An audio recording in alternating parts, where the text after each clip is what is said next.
used to call them, the press, masterminds. I said, you can't call them masterminds. That's why the young kids are joining. They're joining ISIS. They want to be a mastermind. But thugs, these thugs, I call them the guy with the dirty white cap. The thugs walked in to different places. Boom, boom, boom, boom, boom. There was nobody with gun, nobody on the other side. There was nobody could do anything. And they got killed, 130 people killed, viciously killed. Hundreds still in the hospital with the most horrible injuries. And now we have the same thing in Orlando. And then last night you had a police officer and his wife were killed the same way. And he put it over Facebook. The killer put it on Facebook. Same kind of a thing. And it's happening all over. And it's getting worse. And it's going to continue to get worse until they respect us, folks. They've got to respect us. They have no respect for us whatsoever.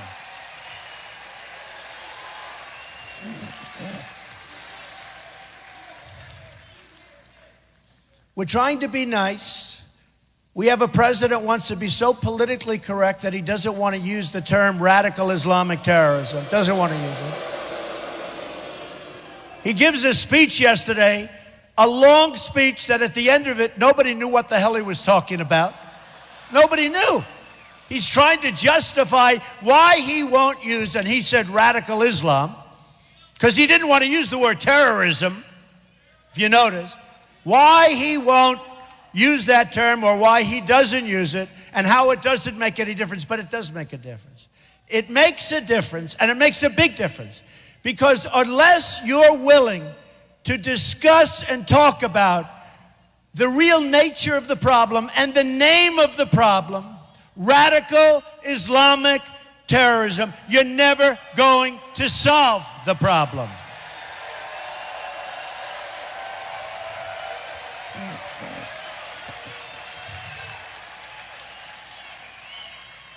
And then crooked Hillary Clinton gets up the other day, and she wouldn't use the term. She wouldn't use it. But I was hitting her hard on it, very hard. And finally she gets up, and she said, I would use it. She, and by the way, the press didn't report this. They said she used the term. They didn't say about Trump, many of them. Some of them are fair, but many of them, most of them are very dishonest. It's very hard to get the word out, I'm telling you. It's very hard to get the accurate word out, because I made a speech yesterday in North Carolina. We got standing ovations, a packed house. I go back and they're talking about the speech. It like had nothing to do with what I was even talking about. They are the worst, believe me. But Hillary Clinton gets up and she sort of acted like no problem using the term. And she said, I would use the term, but she didn't use it. But she didn't call it radical Islamic terrorism. She said radical Islamism. And I'm not saying that's wrong. Let's see how much she uses it.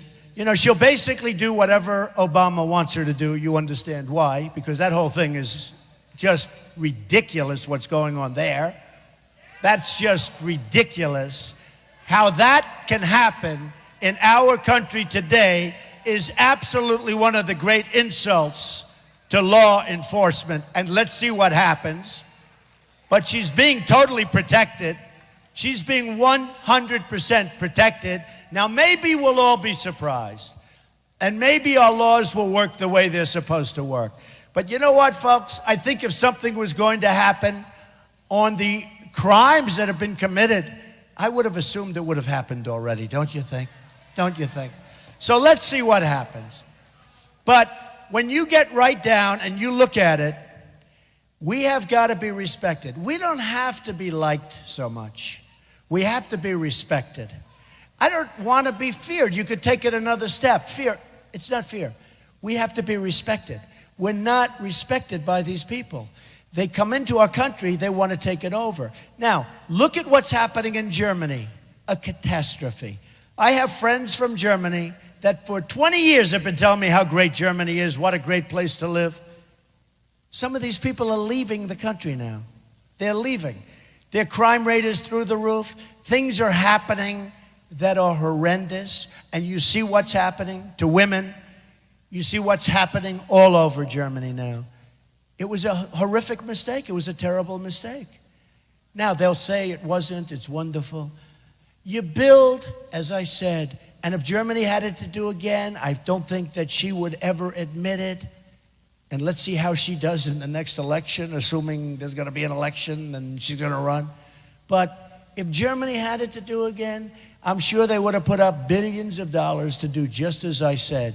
Safe zones in Syria, make them nice. Anything's cheaper and anything's better than what's going on now in Germany and other countries.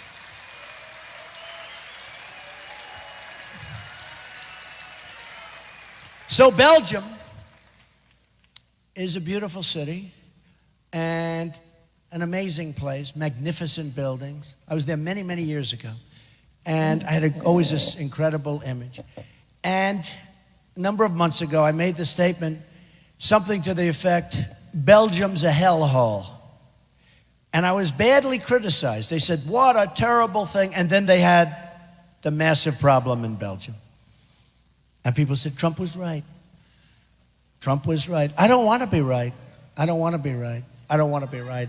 But you look at what's going on in Paris. You look at what's going on in different places, all over, different places. You know it.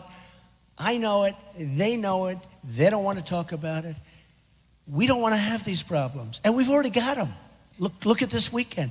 We don't want to have these problems. So what I'm saying is it's a temporary ban, in particular for certain people coming from certain horrible, where you have tremendous terrorism in the world. You know what those places are. But we have to put a stop to it. We have to put a stop to it until such time as we can figure out what is going on. Because right now, we don't have a clue what's going on, folks. We don't have a clue. We don't know even a little bit what's going on. And we have to be the smart country now. We've been the dummies for too long. We have to be the smart. We have to be the brilliant country. We have to show, and we have to help, and we have to take care of people, but we have to be smart. With the kind of money that we owe, $19 trillion, going to $21 trillion very shortly because of the omnibus budget that was passed, going to $21 trillion, we can't be doing this. And this isn't even the money. This is beyond the money. Because even if you had a small percentage of people coming in thinking like this person, who again was born here, but his parents weren't, and his ideas weren't born here. His ideas were born from someplace else.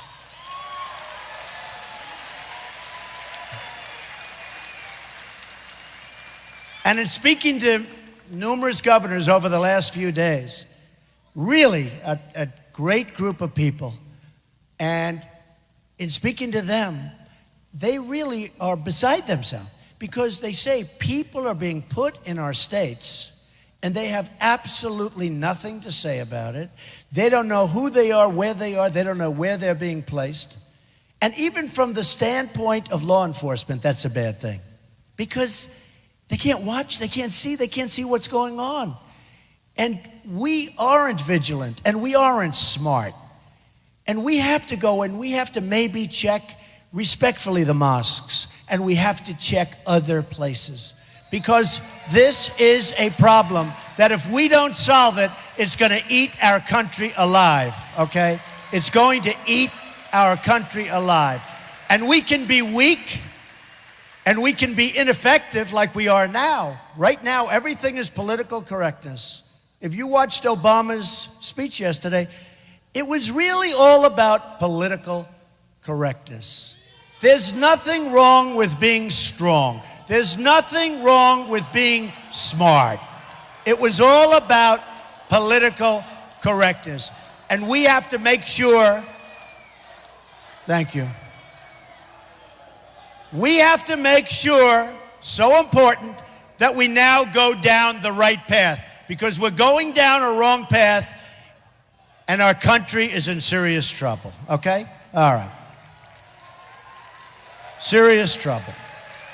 Now, we have a lot of things going on in addition, and right now there is no addition because of what happened. But in addition, we have things going on that are terrible. We're being eaten alive on the jobs market. Our jobs are being taken out of our country. If you look at what's happened as an example with NAFTA, yes, right? NAFTA has taken our jobs out of our country, brought them to other places. Thank you very much. Thank you. Oh, a very respectful person.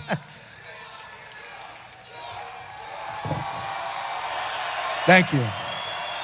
Thank you. Thank you.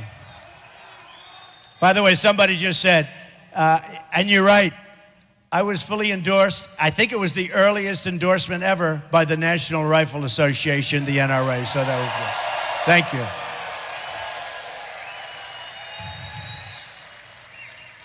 So when I started on June 16th, almost 1 year ago,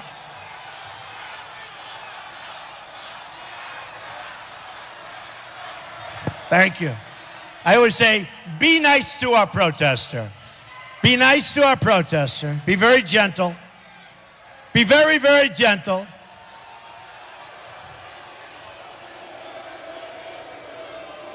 All right. Thank you. I have to tell you, by the way, is there any better place to be than a Trump rally? In all fairness, right? Is there any better place to be? I'll tell you. You know, a friend of mine said to me, look at this crowd up there, it's packed. I can hardly see them up there. There's so many lights. Thank you. This place is packed. But a friend of mine, very, very successful guy, came up to me, and he saw the rally in Dallas where we had 20,000, 21,000 people in the Mavericks Arena. He saw the rally in Mobile, Alabama, where we had 35,000 people. He sees these massive rallies. And look at this today, and a lot of people outside trying to get in. Would anybody like to give up their seat, let some people in? No? So, but he saw these big places, and this is one of the most successful people. And he came with me, and he said, how the hell do you do that in front of so many people? And I told him, and I absolutely mean this, I said, it's easy, because there's so much love in the room. It's true. There's so much love in these rooms. It's incredible. And, you know, it's really true. I mean, it's easy in a sense because there is great love. And it's people that want to see our country do great things, do wonderful things, be strong again. They want their jobs back. They want their wages to go up. They want their wages to go up. They want to manufacture things again. You look at the manufacturing in our country. When I won New York and Pennsylvania and Connecticut and Maryland and all these different places, especially. But when I won New England, we won tremendous. We won Massachusetts. That's because Tom Brady likes me, but, you know. But we won so many different states. And I have statisticians. They love their job. It's the most boring job, but they love it, right? And I'd say, give me the information on New York.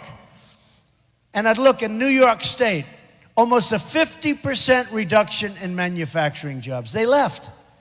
Why did they leave? Because of NAFTA. Signed by who? Bill Clinton. He signed NAFTA. Now, you know, Clinton went through it, but what he caused other presidents in the later years, because jobs were just sucked out of our country. And they moved to other places, mostly to Mexico. They moved to other places. And then you look at what China's done to us in terms of their devaluations, and nobody even mentions it. Nobody talks about it. We are being killed. Our companies are being destroyed because of devaluation from China and other places. I use China because it's the greatest abuser, but everybody. China is the biggest, but everybody. They devalue and devalue. They're having a hard time. They devalue. They take more of our business. And then they bring product into our country, and they put it in. They dump it in some cases. Look at what's happening to steel, where they dump massive amounts of steel. They're driving our steel industry out of business, all right? And our workers out of business. But they bring their product in, no tax.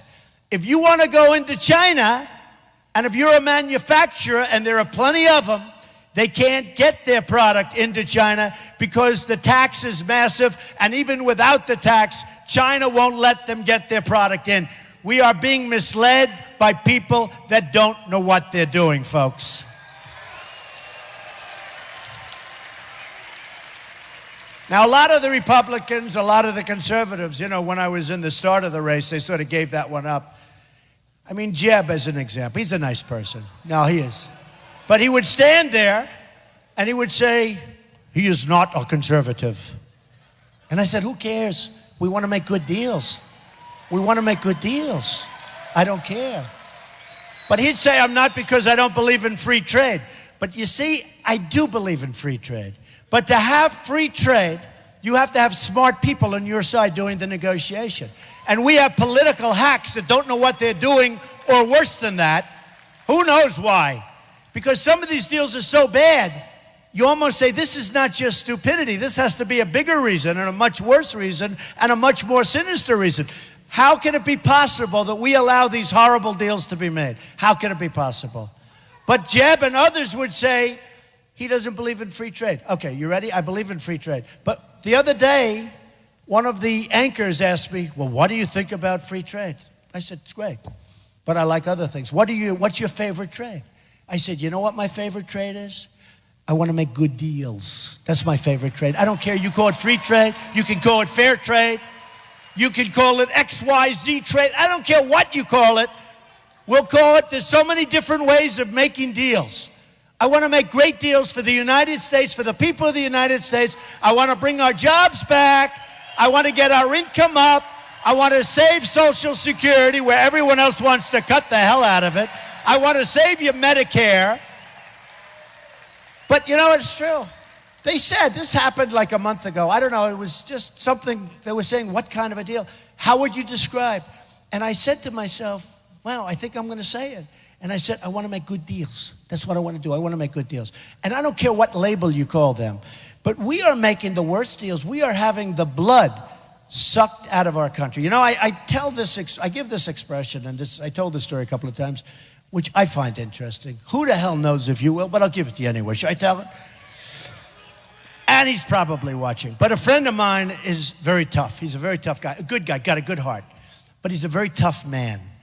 And he was diagnosed with a terminal illness, totally. He was going to last for a month.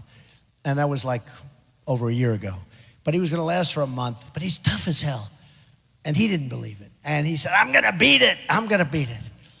And what happened is he kept fighting and kept fighting. And that was, boy, it's been a long time. But he was supposed to be around for 3 or 4 weeks. And he's around now, and it's been way more than a year. And I'll call every couple of days, how you doing? I'm doing good. I'm doing good. I'm doing good, Donald. I'm telling you, I'm doing really good. And I said to myself, it's amazing how strong, right? Some people. And I said to myself, it's a little bit like our country. We're having the blood sucked out of us. We're having horrible things happen where we're allowing people into our country that don't deserve to be in our country, and bad things are going to be happening. And I know people are going to criticize me. They're going to say, oh, what a horrible thing that is. What a horrible thing. And in a year or 2 or 3 from now, they'll say, you know, Trump was right, but he's right now building buildings someplace. Okay? I'll be right. I don't want to be right. Boy, I don't want to be right. But it reminded me of that. It reminded me of all these horrible trade deals where a China can suck out billions of dollars. They can do whatever they want to their currency. They can manipulate their currency to the point where it's impossible for us to compete with them, our companies. I mean, you take a look. We don't make televisions anymore. We don't make so many things anymore. We don't make them. You look at other countries. You look at South Korea. I like South Korea. You look at these countries. You look at Japan. You look at all of this. Look at Saudi Arabia. We protect Saudi Arabia. We protect them. They pay us peanuts. They wouldn't be there. They pay us peanuts. We have military bases where we actually pay rent. We're paying rent. We're paying rent to protect other people. We're paying rent. Okay, think of it. Just think of it. Go home and think about it. But listen. So we have Japan, and it's so sad. And by the way, just to finish up, my friend, it's amazing that our country can continue to survive. But you know, eventually, it's not going to survive, just so you understand. Eventually, it's not. This guy is an amazing guy. Our country is an amazing country.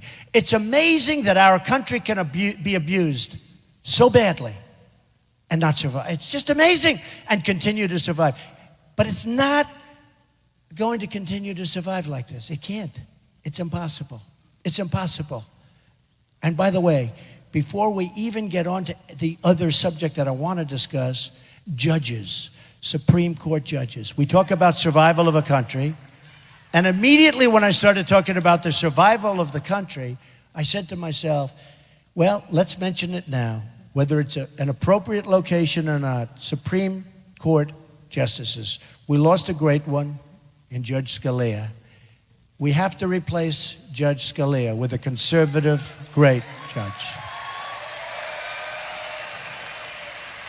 It could be that the next president will have 3 choices, and could be 4, and it could even be 5, record-setting stuff, just by the way it's looking.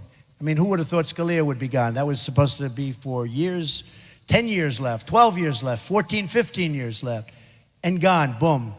It could be the next president's going to have 5 judges, probably 3, could very well be 4, could even be 5, though. If Hillary gets in, or whoever it is, because I can't believe she's going to be allowed to run, to be honest with you. But if Hillary gets in, you will have a Supreme Court that will destroy our country as we know it. Just remember that. It will destroy. We will have Venezuela. You see what's happening in Venezuela. We're getting fairly close to that anyway. But we will have Venezuela. We will have something that you won't even recognize. So some people love me. I mean, my problem is they love me or they hate me. They either love me or they hate me.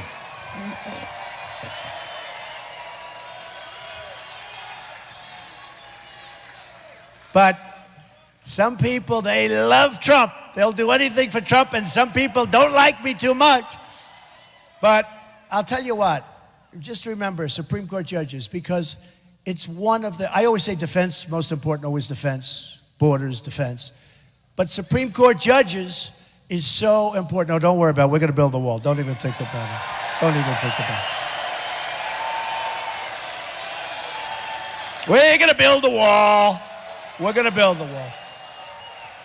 And by the way, a few weeks ago, I got endorsed by 16,500 Border Patrol agents. They've never endorsed a presidential candidate before. And I said to them, how important is the wall? I want to be sure. You know, the White House, by the way, did you see in the White House? They're approving a major increase in the size of their so-called wall. Yeah, get them out of here. Get them out of here, folks. Hey, by the way, how great are our police? Are we lucky? How great are our police? Who do not get enough credit, folks. They do not get enough credit. All right, officer, thank you very much. So the White House, they're building a much higher fence, wall, whatever you want to call it, because they don't want people coming in. So, you know, you can't have it all these different ways. And I hate to say it, but if you look back into history a long time ago, look at what Hillary wanted to build. It was a wall or a fence or it was something. I don't think she ever knew, because I'm not sure she really understands the difference too much. But she wanted something built. And you know, they were actually going to build it. And you know why they couldn't build it? Because they couldn't get their environmental impact statements approved. Can you believe it? There was probably a toad or a snail or a snake, maybe a rattlesnake in the way. And it's true, they could not get their environmental impact statements approved. And I've had so many approved for jobs, but they couldn't get it approved. Now think about this. China, who's taken our wealth, has taken tremendous amounts of our wealth. China should love us, right? And I love China. And by the way, Mexico, great. China, great. They're all great. I wish our leaders knew what they were doing, because we should be doing to them what they're doing to us, folks. I have no grudges. I have no grudges. China should love us. But you know what? They're making a fortune off us. They're taking our jobs, our money, everything. You know, we owe China $1.8 trillion right now. Do you know? Think about it. We owe them money. They're taking everything and we owe them money. It's supposed to be the other way around. Japan, we owe $1.6 trillion. Trillion dollars. We owe them money. They put their cars in here by the millions. By the millions. You got to see Los Angeles. You'll see the largest ships in the world. You'll see cars coming like it's NASCAR. And Brian France, by the way, endorsed me, but we won't even mention that. Brian France is a great guy. NASCAR. But it looks like NASCAR. They're coming off those boats. So think of it. We have all of these places. They benefit by us, and we don't benefit by them. But we owe Japan $1.6 trillion. So they sell their cars, we owe them money. That's like a magic act, okay? That's like a magic act. It's supposed to be the other way around. So here's the story, folks. We're going to be so strong again. We're going to be so smart. I brought up a couple of things, and the press never reports this. This is something. So you remember a couple of months ago, I was on CNN. And I'm a business guy. I've done great things. I built a great company and all of that stuff, right? But, thank you. Great company. But here's the thing. So Wolf Blitzer is interviewing me, and he said, "What do you think of NATO?" And I'm saying to myself, I'm not sure that question's ever been asked of me before. But I said two things. I said, number one, it's obsolete. Okay? And I said, number two, we have all these nations, and from what I understand, they don't pay their bills. And, in real estate would say they're delinquent. But they're delinquent. They're not paying. They're not paying. Some aren't paying what they're supposed to be paying. And we have agreements. Now, we're supposed to defend them. We're supposed to go into World War III to defend these people, and they're not even paying us. So this isn't 40 years ago, and this isn't 20 years ago. This is now. We can't do these things anymore. So they said, what do you think of NATO? I said, obsolete, because it doesn't cover terrorism, among other things. But I said, because it's really not set up. In fact, they even have the wrong countries, if you want to really be technical, right, for terrorism. So I said, Wolf, it's obsolete. And he's a good guy, by the way. It's obsolete. And a lot of countries aren't paying us what they should be paying because we're protecting these countries. We have the seal of the United States in these countries. So Russia, which was originally the Soviet Union when it was done, now it's Russia, but Russia's plenty powerful, so let's call that a draw because, it was originally done primarily because of the Soviet Union, which is different, but now because of their military, right? And frankly, Putin has built up their military again and again and again. Their military is much stronger. He's doing nuclear. We're not doing anything. Our nuclear is old and tired, and his nuclear is tippy-top from what I hear. Better be careful, folks, okay? You better be careful. So what I said is this. I got killed by the press. Oh, Trump said NATO's obsolete. And Hillary said, Trump wants to get rid of NATO. I don't want to get rid of NATO. That's what I mean. I say something like that, and it was totally misinterpreted by the press, purposely. So I said very simply, it's obsolete because